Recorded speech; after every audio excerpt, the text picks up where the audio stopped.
All right. Good morning, Geauga County, Lake County, all of northeastern Ohio. Um, you're listening to the Voice of Geauga, where every Monday through Friday, 7 a.m. to 8 a.m., you're going to be listening to me, Skip Claypool, and Jonathan Broadbent, Good morning, as everyone. we bring you up to date on what's happening in northeastern Ohio and Geauga County.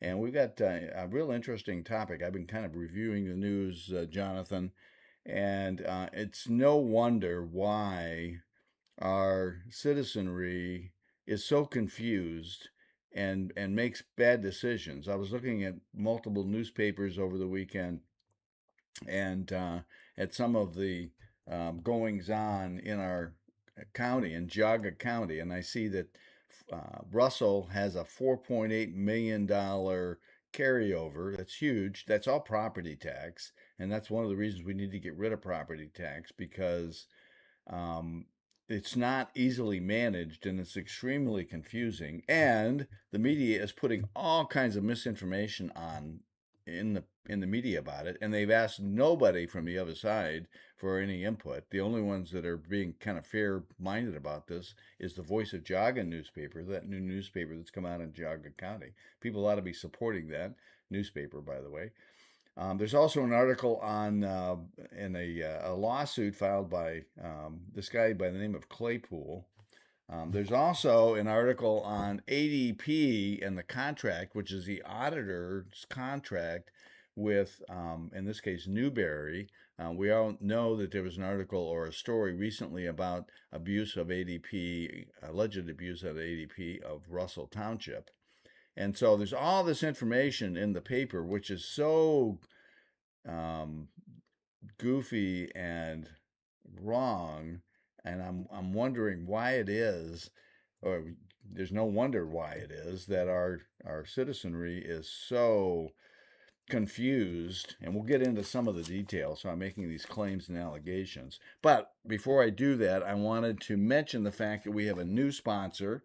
It's Red EFT Arborists. It's a tree organization. They take down trees and they say, you got a tree that's leaning a little too close for comfort, limbs that are hanging down, or, concerns with trees. You just want to take some, get some out of the way. We have a whole team of people that are specialized in professional tree removal. And I will tell you, I have personal experience with these guys. They came over and did some tree work. The owner of the company is like a monkey. He climbs up these trees. He's an older guy, and you'll see him going all around the tree with a saw and cutting off limbs and cutting off. And he's just amazing at what he can do. And he does it in a way that's safe, and he takes down these trees in a way that's clean. You'll never know that he was there. He's good for pruning and cleaning up in the spring. So I'm really excited about this new sponsor we have on board, and you're going to be hearing more about them. So good morning, Jonathan. Good morning, Skip. Yeah, that was an interesting lead in. And just before the show, a funny thing happened. I heard Skip use the words news and maple leaf in the same sentence. That took some creativity. That's my typical position on the maple leaf. They're the people that very routinely pass up any opportunity to report on the news in Geauga County. It was frustratingly, and I'm right there with you, Skip. For a year about I had a subscription to Maple Leaf, and for a little while I was sort of dutifully writing in. I would write letters to the editor and express opinion. Credit where credit's due. I believe all of them were published, but eventually I sort of actually started paying attention and reading what was being published in the Maple Leaf and realized they have people, representatives that would go in who I would like to assume are actually journalists, who would go in and sit on meetings and open up a laptop and listen and be there and appear to be attentive.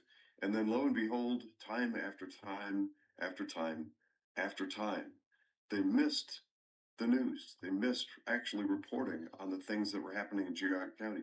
I got so frustrated. I've called them out many, many times. I don't want to drag a dead horse, but I am with you. I stopped subscribing some time ago, but every once in a while they do publish something that's interesting. in much the same way that my eye unintentionally catches the faces of those magazines in the grocery store checkout aisle that tell me that maybe aliens are alive and uh, whatever the tabloid is what I'm after here.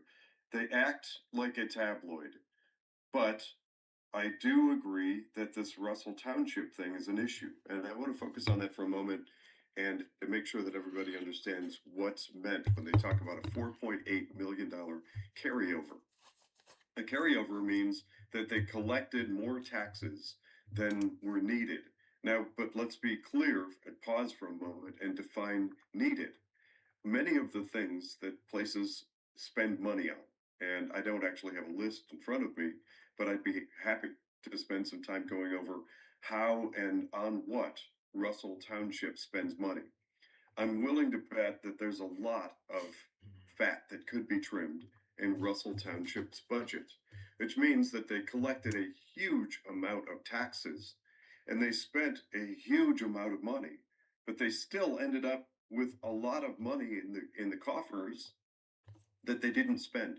And unfortunately, and this certainly goes to townships as well as other governmental agencies and entities, they have a use it or lose it mentality. And usually, what happens is when they approach the end of the year and realize, oh my gosh, we have $5 extra million, $4.8 million that's extra. What can we spend money on? And they buy new cars and they give themselves raises and they increase the gold plated health insurance plan that they have, whatever. Find creative ways of spending money.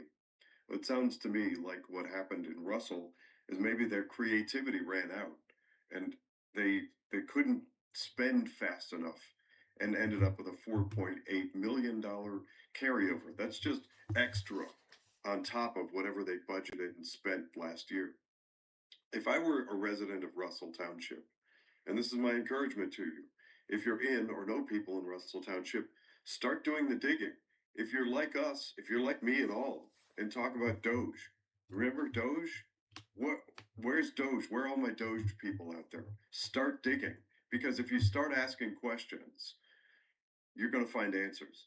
And if you start asking questions about what is it that they spend money on, and as a baseline of comparison, what I suggest is I work in finance, I work in numbers. Start as far back as you can go comfortably, and usually recently that is pre-COVID numbers. If you start looking at what Russell Township spent in 2017, 2018, you'll get a baseline for how much they used to overspend in Russell Township. And yes, I am using a blanket statement that most governments I've ever looked at are in the routine and consistent habit of overspending. That includes Geauga County in 2017. It includes the state of Ohio in 2017.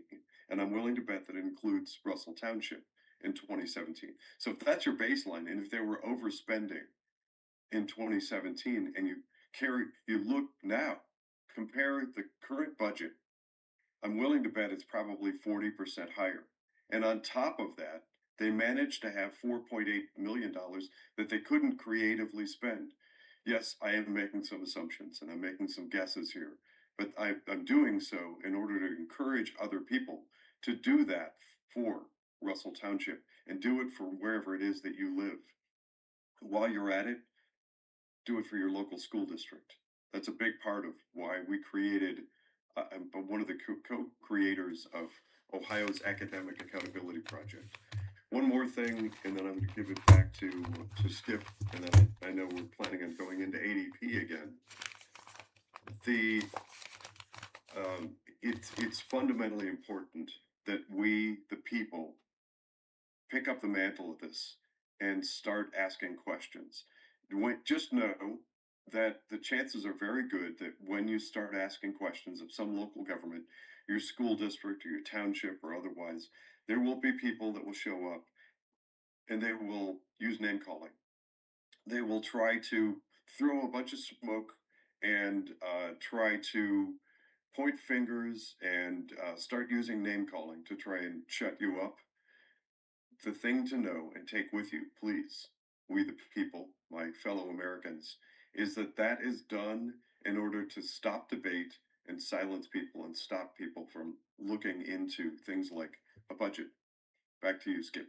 And unfortunately we've got about a minute and a half, but there's a little time there to pick up the thread of the conversation, then we'll go to break. All right. Well, given the fact that we're going to go into break, and I'd like to come out on the other side, and you and I can banter this back and forth a little bit. I want to make a real clear point before we go into break. Township trustees are paid based on the size of their budget. So the bigger the budget, the more they get paid. Well, that's kind of a reverse or a bad incentive, I would think. That was created under the law. And so you'll see many of the township's budgets, and I've lived in Geauga County now over 20 years, have increased, continued to increase since I've been here, time and again every year. One of the reasons that this overage exists in Russell, and I'm just reading the article on it, is that people voted on a levy. That's the corruption in these levies. People don't really know how much money is going to be raked in, and you have multiple levies. And I see we're right up against the break. So let's talk about this on the other side of the break. The fact that oftentimes people don't know what's going to be taken in by these levies, and they create these huge overages.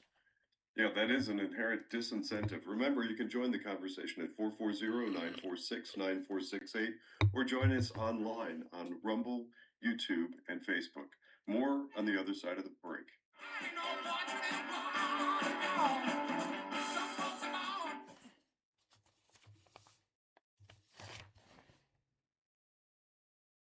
Mics are off. Mics are off. Yeah, that's a huge critical thing. I think I did know that, but I'd forgotten until I heard you mention it this morning. That they're compensated based on the budget, so there it becomes an incentive for them to try to increase the budget no matter what. So if they can go in, and I actually have no idea what a township trustee makes. What is it, 60, 70,000? No, it's more. It's not that much money, but they don't. I mean, they only are working like Yeah, an that's hour a week, a couple hours a week, so they don't put a lot of yeah. time. It's Well, like $16,000 a year. So plus their okay, so golden benefits. I mean, their medical benefits are gold plated. They're the best of the best, and so oh, there okay. very few people in the corporate world have the kind of quality benefits that the townships and the county and a lot of the elected officials have. Well, so there are a couple of pieces to kind of flesh out there. So if you're like whatever 16, 17,000, that's not a high baseline. So increasing the spending really won't have that much impact. It will potentially add a couple $100. So in order to let's think this through and on what type of person that reverse incentive would work. You have to have some pretty greedy people that don't care about their fellow citizens enough to sacrifice a couple $100 of income. And I'm just ballparking, these are back of the napkin numbers. If it's a couple $100 that you stand to gain by juicing the annual spend in your township, then financially it's not that big an incentive. But I think where the gotcha lies hidden is in press and media coverage. So the media will cover you glowingly if you increase the budget. So you'll be pictured at ribbon cuttings and maple, standing around maple trees and eating pancakes and all that stuff because you're spending government money, which is our taxpayer dollars. And so I think that gets the township trustee reelected. That's where I think the incentive is. It's not financial, it's the positive press coverage. I'm speculating here. Yeah, I'm just reading the article and a couple of things. This is a point I want to make on the other side. Many times it's not um, misbehavior on the part of the trustees. All three of the trustees in Russell, I know them, and they're not 30 bad. seconds. 30 seconds. And they're not bad people. They got caught off guard themselves by the fact that the voters voted in this levy, and the windfall that they got was unexpected. And 10 seconds. 10 seconds. so I'll comment on that in the year.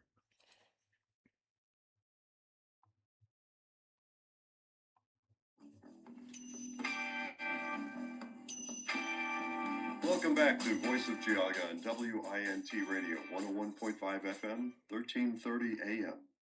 If you have any difficulty catching us over the air, you can visit wintradio.com or go to voiceofgeauga.com, and there's a button to stream audio for this. And of course, welcome new audience on Rumble, Facebook, and YouTube. It's a great place to post your questions. I will do my best to scour those questions, and we try to incorporate those where possible. Skip, back to you. You had more on your. Yeah, I want to point to a couple of factors, and before I do that, I want to mention our sponsors, Chardon VFW, the American Legion. It was at Middlefield, and the And Newberry. and Newberry, And the Middlefield VFW. and the Middlefield VFW, and for VFW Veterans of Foreign Wars. Those are veterans that have served in a war situation, and so you want to reach out to the VFW, stop in, buy them a beer, and tell them thank you for their service. And also Red EFT, who will take care of any of your tree issues, cleaning up fallen trees, and I'm seeing a lot of them around, pruning and tree removal and so forth. But I want to make a real quick point to underline something. Oftentimes, situations like what Russell is experiencing isn't based on the fact that you've got bad trustees. Unfortunately, you have some incompetence in the system, and I will point out that Karen Walder, the wife of Chuck Walder, who's our county auditor, is the fiscal officer in Russell. I find that an interesting coincidence that Russell Township has got some financial issues. But I think the trustees were as caught off guard as anybody about this increase, because oftentimes there are people to do assessments and analysis when they go out for a levy to determine how much money is going to be brought in. And somebody missed the ball on this one. They certainly didn't understand how much money. So the citizens were led to believe that the township needed all this extra money. They voted to support the township, Russell, and give them all this money, and all of a sudden they got this huge windfall. Somebody somewhere along the line doesn't know how to use a calculator and forgot to carry a zero or something, or carry the decimal point. And so they got this huge carry. Now they're scrambling, trying to figure out what they're going to do about this huge windfall. And by the way, it's not untypical. Townships and government agencies need a carryover because the way collection of property tax is done, there's a delay from the first of the year. So they got to have that carryover as a cushion to get them through the first 3 months in a year in order to be able to pay the bills until the cash receipts start coming in from the property tax. One more reason why property tax is the worst way to fund government services. We need to eliminate property tax and move to a different formula, a different approach. And that's part of what the media, the Maple Leaf and Chagrin Valley Times, the other media in Geauga County, there's only two primarily, because they will not cover what all of the opportunity is once we get rid of property tax. If we can get rid of property tax, there's a new formula made up of sales tax and local income tax and service fees that could handle this, and in a very effective way, taking no more money. Nobody's going to be harmed in that way. But I don't want to vilify people that get elected for office, because we need good people in these elected offices. That's the way our government works.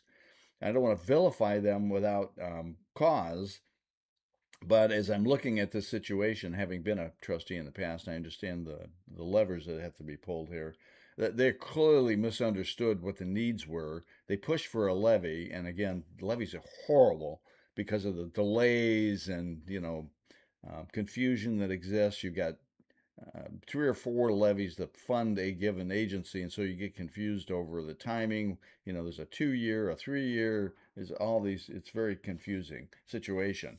But that doesn't take away from the fact that the media helps in this situation to distort things. The media could have done an analysis along with the fiscal officer to determine what the actual income was going to be from a given levy, and helped people to really understand that prior to them voting to give this windfall to Russell now, which has to scramble and try to figure out how to give it back.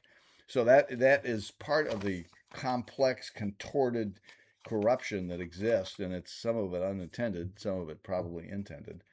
And it comes down to this. There's another article in the paper about the lawsuit that I filed against the county for violation of sunshine law and violation of estrangement and violation of um, disenfranchisement of voters. That comes from NOACA.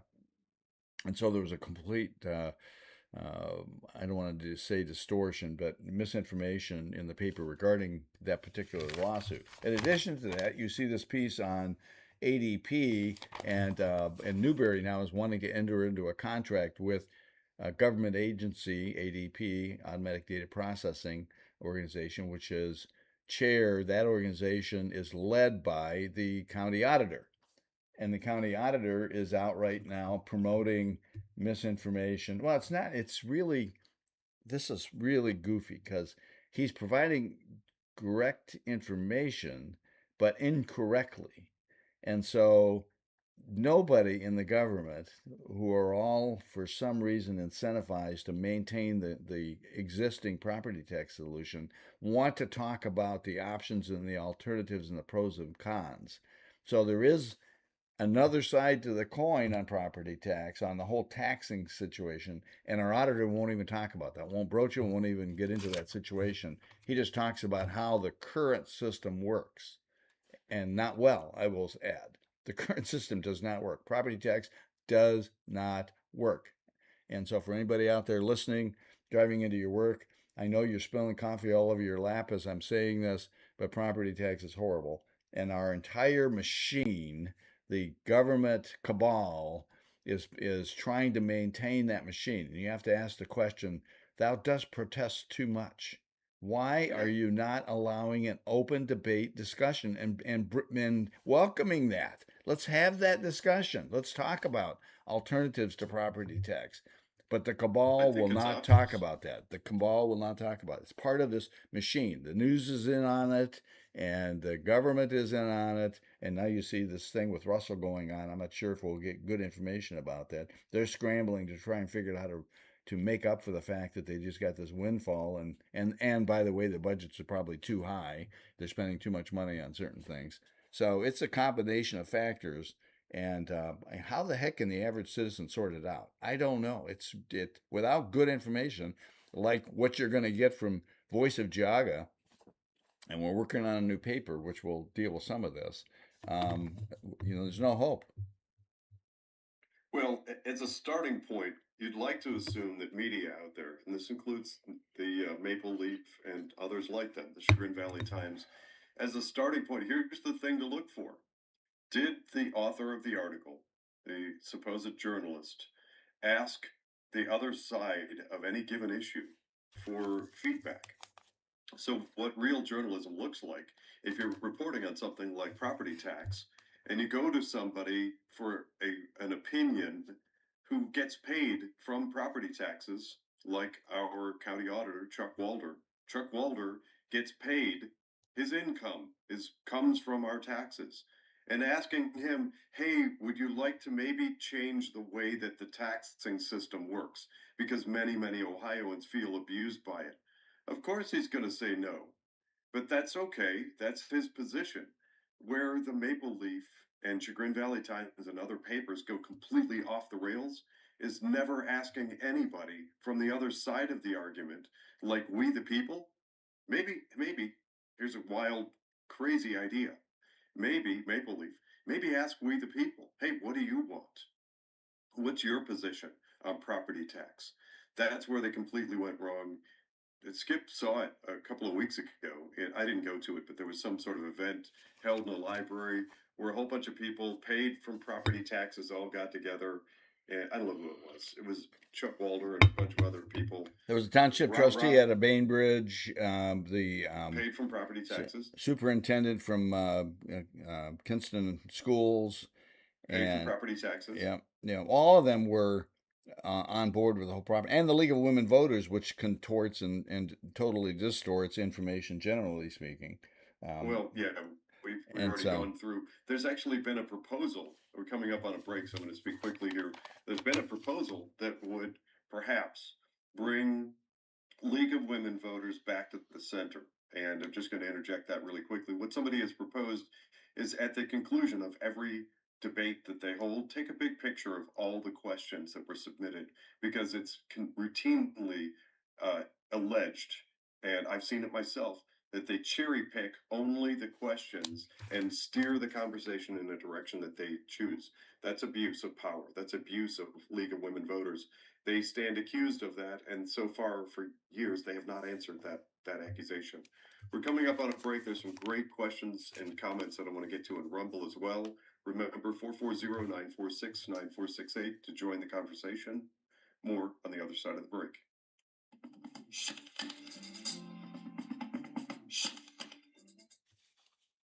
Have you seen Nick? Mics are off. Mics are off. Have you seen Nikki Frenchko's most current endeavor?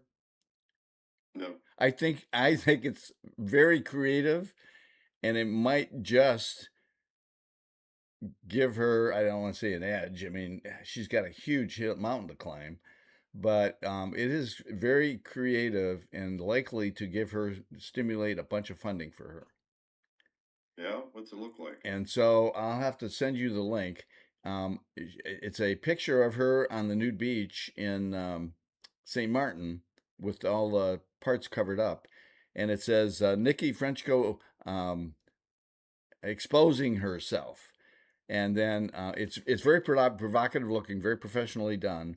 And it says, click here and donate whatever, $5, $10, $100, $500,000 to see the facts or see all of Nikki Frenchko. And so you would assumedly, and I already know what's behind the wall. When you click through on what she's exposing, it's really Dave Joyce. It's all of the misbehavior of Dave Joyce. Once you've clicked through and donated money to her for her supposed Well, that's along the lines of what I've heard suggested that I think is a good idea, and that is because people made a big deal about her going to some nude beach at some point. I think her campaign should come out with a comment that she has nothing to hide, and well, then compare that, do a side by side. and that's what she's done. Comparison. And so actually, I'll send you the link. What she has done is I think, given her position, given her situation, she's got nothing to lose, and she has this um, opportunity to use something that was being used against her and turn it around. And I think that's pretty creative. So I don't know. The number of people that I've spoken with, and so far in my albeit limited experience, I certainly haven't gone out and canvassed with questions, but the number of predominantly women who are preparing to base their vote on and decision on this on the fact that Nikki Frenchko was pictured naked on a beach at some point with no consideration for Dave Joyce and his positions and behaviors, his vote is just mind-boggling. It goes back to the comment I was making a couple of episodes ago, last week I think it was. I was talking about somebody that my wife and I know who years ago was voting based on who she thought was the most handsome, and one was talking about how she voted because I think it was Mitt Romney. She liked his pants.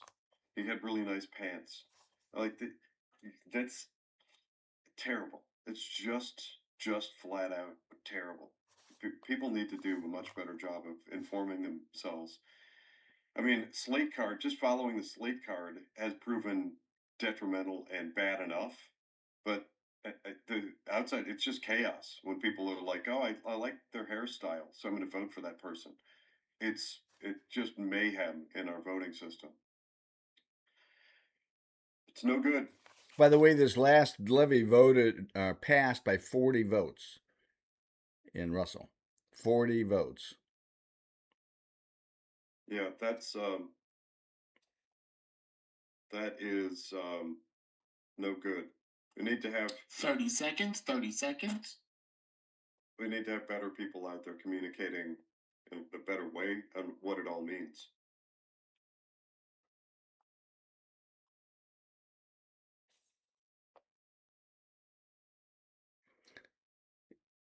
Yeah, there are trustees that are really upset 10 about this, and seconds. rightly 10 so. seconds.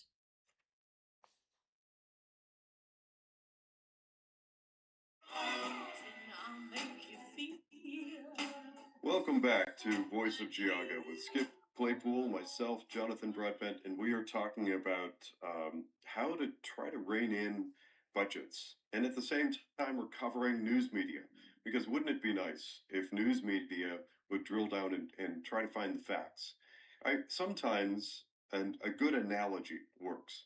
I'm going to use an analogy to try to hopefully paint a clearer picture of where property taxes fit in this equation. I work in a niche within finance.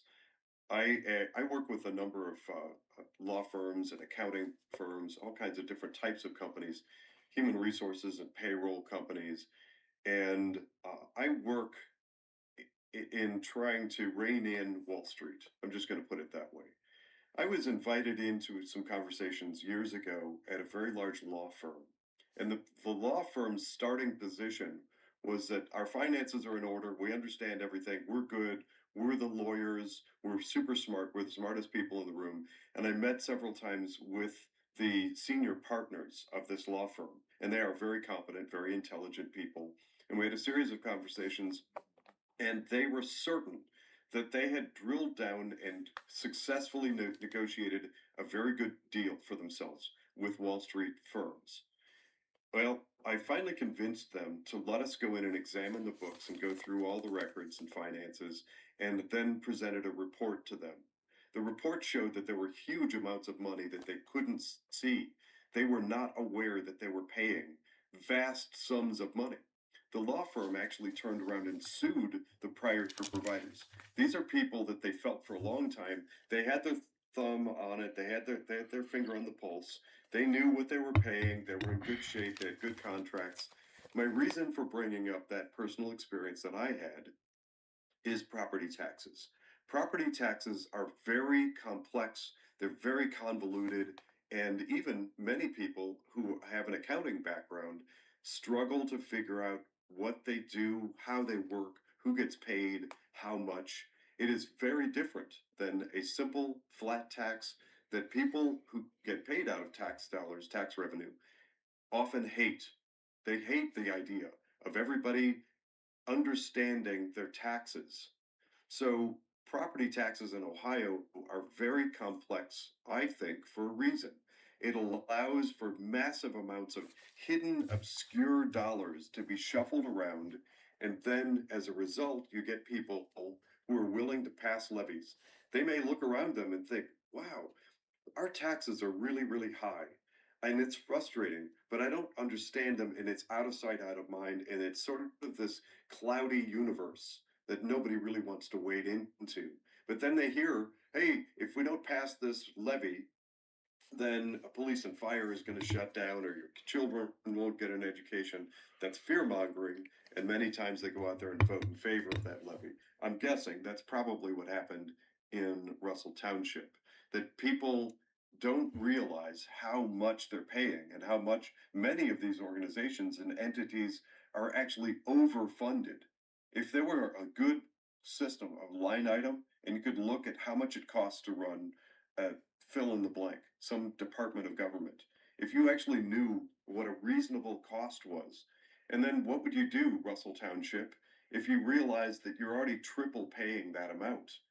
And that explains why many of the people in local government have these gravy train jobs with $180,000 salary, and they get whatever, a new car every 2 years, and they have gold plated health care and this extravagant stuff because they're struggling to try and creatively find ways of spending money.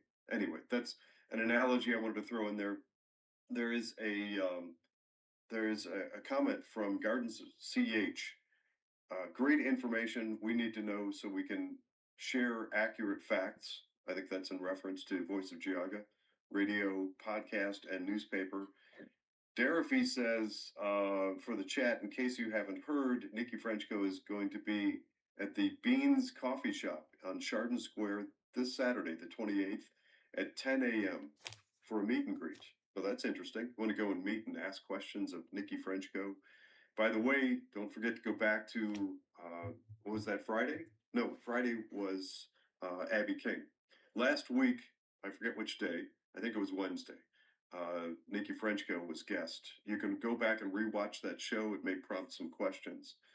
And just a reminder, as we're bringing up Nikki Frenchko, she is running against Congressman Dave Joyce, just so everybody knows. And one more comment from Gardens of CH. Communist ideology has been running through government, bureaucracies, schools, and press for a very long time. My last comment, and then I'm going to flip it back to Skip. That is what's referred to as the long, slow march. It's the long, slow march of communism that tries to take over the pillars of society, from healthcare and medicine to schools and education to press and media to create propaganda, you name it, police.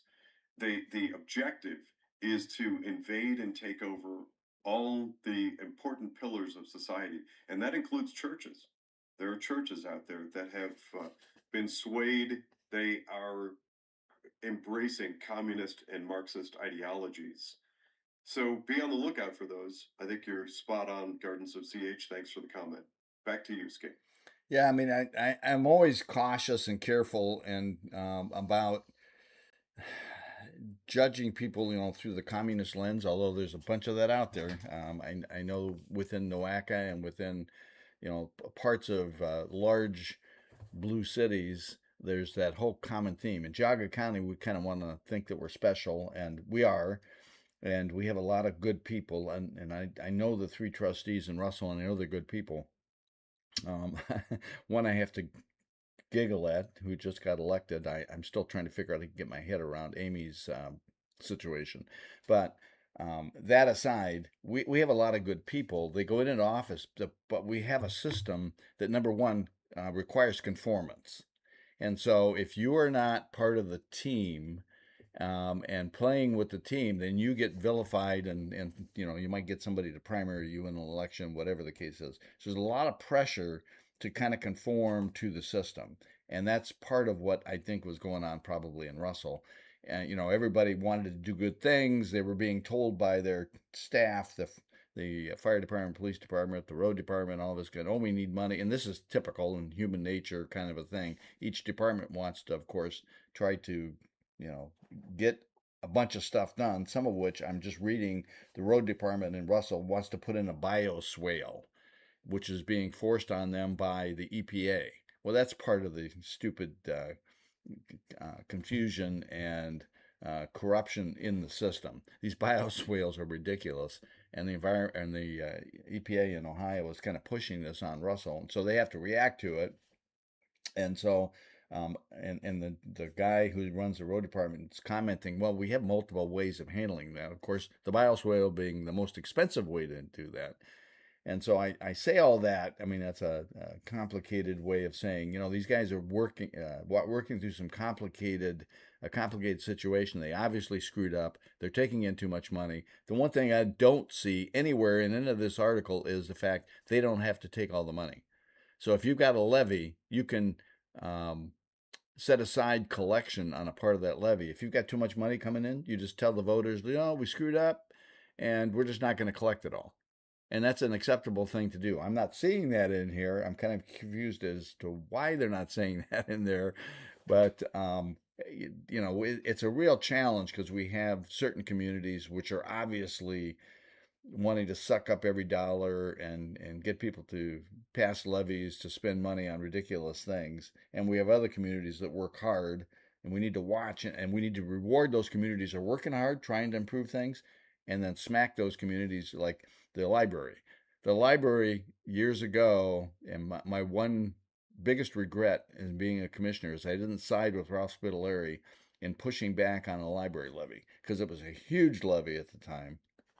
We were being told by our attorneys, well, you can't because it's lawfully you have to vote yes. I don't know why lawfully we have to vote yes, but that was the law, and I was told we had to, and so I didn't want to violate the law. And yet Ralph Spitaleri said, "The hell with this. This is not right. We're going to push it." And I agreed with him, and I didn't vote with him, and I should have because that gave a slush fund of money to the libraries that allow these Taj Mahal libraries to be built that aren't that well attended. And now they're wanting to create a library headquarters someplace because they have too much money. They don't know what to do with it in Geauga County. And so that's the misbehavior. Some organizations just, they see $1, they're going to spend $2.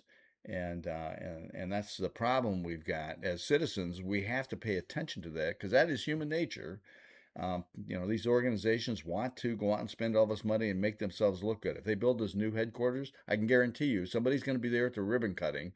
They're going to get their picture taken. They're going to be in the newspaper, and they love that. Look at Carolyn Brakey and Jim Dvorak. There isn't if you get a camera out, you have to be careful in Geauga County because Jim Dvorak and Carolyn Brakey are going to find you, and they're going to get you. They're going to get you to take their picture. Pictured all the time. Oh my God! I mean, give me a break. We're going into a break, but Skip, I have a question, and I want to come back on the other side of the break with your answer to this. Is it true that under normal circumstances, the county auditor would examine the carryover of places like a township? So I'm going to use that as a teaser because we have an interesting family dynamic between county auditor Chuck Walder and you're saying that his wife is the fiscal officer. Yeah, seems like a conflict of interest to me, Ben. Well, let's flesh that out a little bit more on the other side of the break. Remember, you can come join us on social media, Facebook, Rumble, and YouTube. And you can, of course, call in anytime, 440-946-9468, or email voiceofgeauga@gmail.com. More on the other side of the break.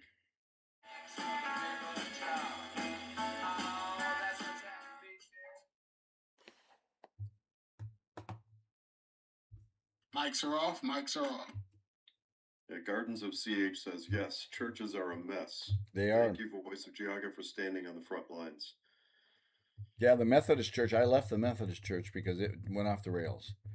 It's no longer a scripturally based church, in my opinion.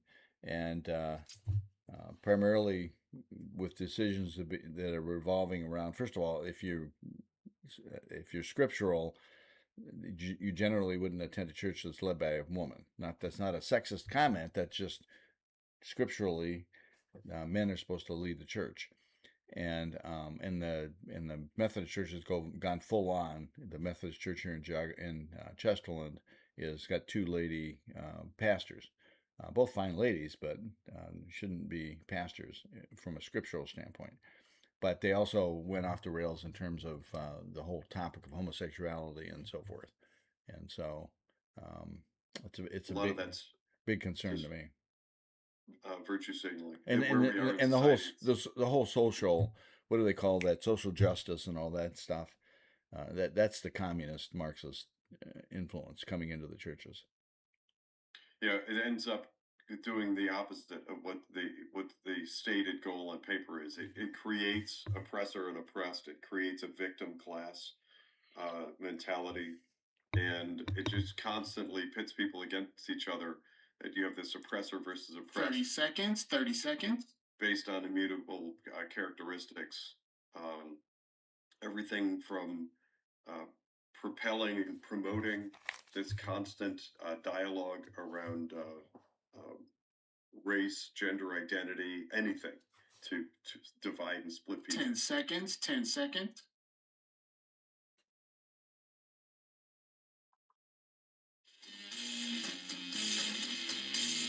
Welcome back to Voice of Geauga with Skip Claypool and myself, Jonathan Broadbent. Before we went to break, I was asking the question, and since we had Joe DeBoff as a guest, and Joe was talking about the role of county auditor and his interest, and he's running for county auditor, and I've been actually dating back before that conversation. I've been paying more attention to the role of county auditor, and I asked the question of Skip before we went to break, isn't it true that under normal circumstances, the county auditor would oversee and potentially question a fiscal officer of a place like Russell Township about something like a $4.8 million carryover? But now we have an interesting dynamic in Russell Township because County Auditor Chuck Walder's wife is the fiscal officer in Russell. So that on paper, it looks like a potential conflict there. is there somebody else that might step in and assume the role of county auditor if Chuck Walter is conflicted there? What does that look like, Skip? You know, that is a real good question. And did you see my hat here today? Drain the Drain the swamp. swamp. Drain the swamp. Yeah, I mean, the swamp is alive and well out there, and there's all kinds of creatures in it. And so you're absolutely right. This whole levy process requires oversight from the auditor. So there's an evaluation done by the auditor's office on how much money is going to be brought in each of the townships or library or whoever's going to get the levies is given an assessment by the auditor's office on what the impact of a given levy is, in addition to, in context of all the other levies that they're taking in, because it's very complicated. Oftentimes you have multiple levies, and there's a lot of confusion between how much levy dollars are going to be brought in, and the values of homes are constantly shifting. So you're it's another moving part, which is another reason why we should get rid of property tax people. If you're not signing the property tax petition and or at least asking somebody who has some knowledge on that, then you're missing something.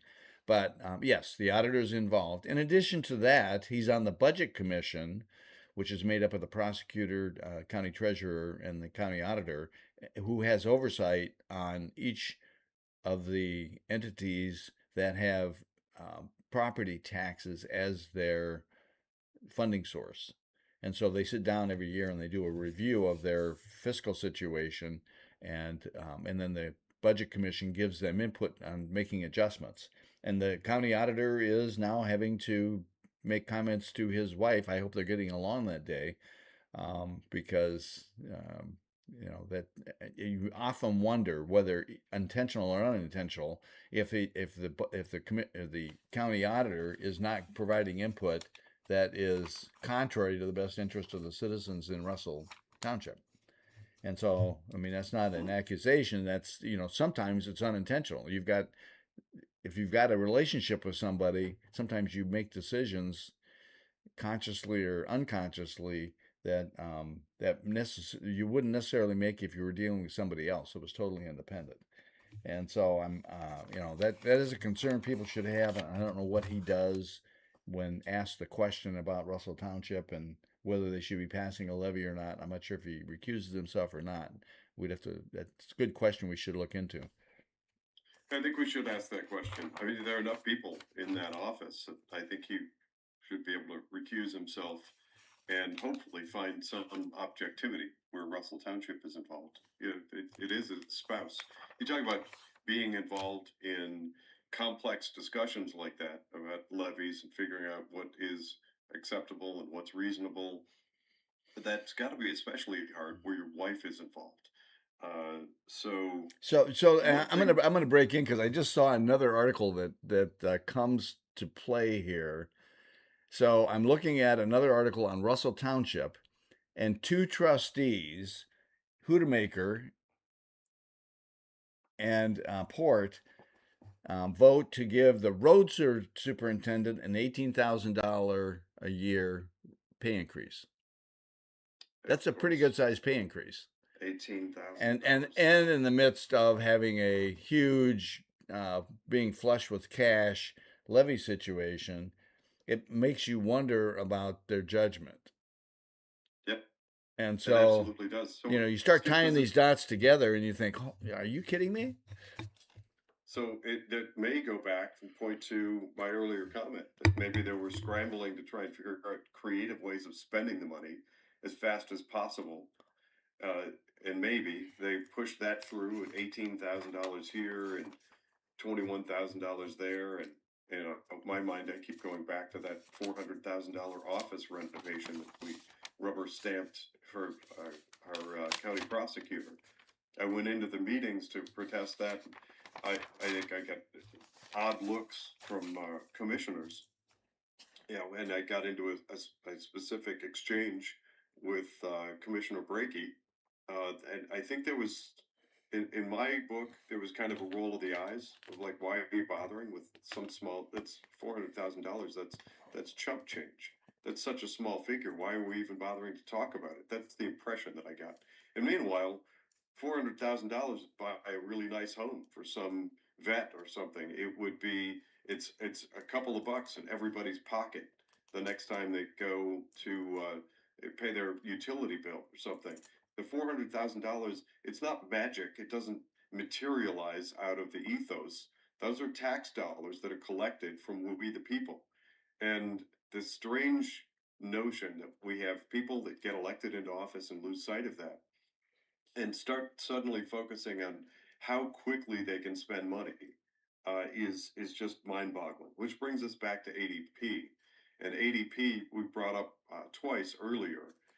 ADP, I would have right size and position ADP. Well, actually, I can't. I wish I could right size. I would have positioned ADP appropriately for this conversation. We have a county auditor's office, and tucked underneath the county auditor's office and under the auditor's control is what effectively equates to an IT department or technology group within Geauga County. And somehow, mysteriously, rural farming and agriculture based Geauga County warrants an absolutely mammoth, massive ADP department. But not only is it massive and huge, we have a huge number of employees, I believe all of whom request overtime or recently requested overtime as if their huge salaries weren't enough.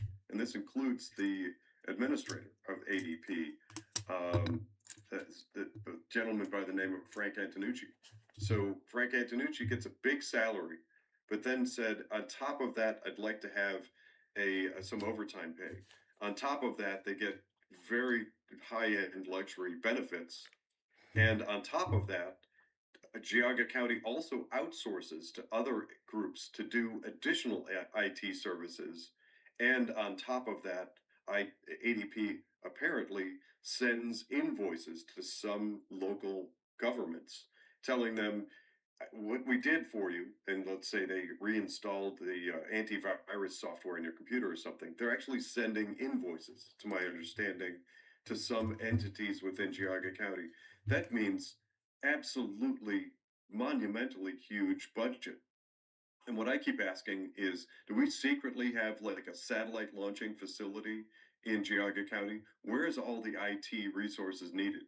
I sat in on a commissioners meeting where Chuck Walder was talking about the complexity of, I think he was talking about putting a camera in the elevator. There's an elevator in the county administration building. How complex is installing an elevator, and do we need 19 to 23 people all getting paid huge salaries plus benefits, etc.? Unfortunately, we are coming up at the conclusion of our show. Thank you, everybody, again for tuning in. Don't forget to follow us on social media.